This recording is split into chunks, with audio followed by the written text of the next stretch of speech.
Sapi itu adalah sapi betina yang belum pernah dipakai untuk membajak tanah. Dalulun la tuthirul arda wa la taskil hartha fiha. Belum pernah dipakai membajak tanah dan tidak dipakai untuk mengairi tanaman. Musallamatun, sehat, tidak ada cacat. La syiyata fiha, tidak ada belang-belangnya. Diberinci itu, udah dirinci sama Allah Subhanahu wa ta'ala. Qalul ana ji'ta bil haq. Barulah mereka mengatakan, oh ya, sekarang baru kita ngerti. Ya, insya Allah kita cari ini. Fadhabahuha wa ma kanu yaf'alun. Barulah mereka sembelih, padahal hampir saja mereka tidak melaksanakan perintah Allah. Penyakit Bani Israel ini penyakit hati, Pak. Maka tazkiyatun nufus ini sangat penting. Kita banyak belajar dari Bani Israel bagaimana hati yang kotor ini bisa menyebabkan datangnya azab dari Allah Subhanahu wa ta'ala. Jadi kekotoran hati, kekotoran jiwa itu menyebabkan kita maksiat. Maksiat ini yang menyebabkan Allah murka kepada kita.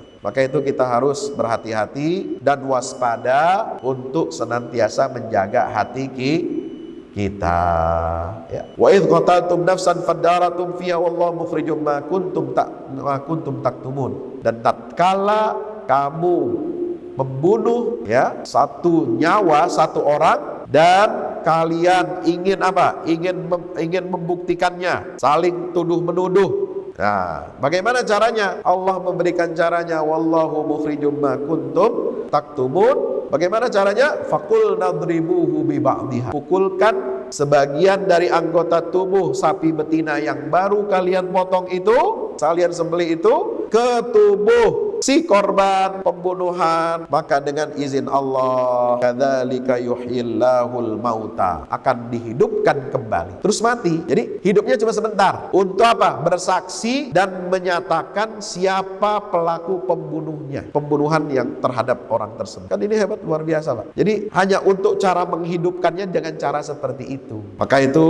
kadzalika yuhyillahul mauta wa yuriikum ayatil. Itulah tanda-tanda kebesaran Allah. Tapi sayangnya kata Allah Subhanahu wa taala, tsumma qasat qulubukum mim ba'di dzalik. Hai Bani Israel, setelah peristiwa sapi betina ini, hati kalian itu menjadi semakin keras. Fahiyakal hijarah au asaddu qaswah. Hati kalian itu seperti batu, bahkan lebih keras daripada batu. Padahal kata Allah, batu itu ada di antaranya yang dilewati oleh air.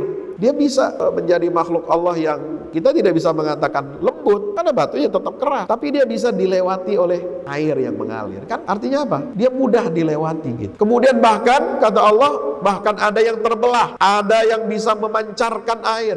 Lama-kelamaan batu kalau ditetesi air jadi tembus, jadi bolong juga.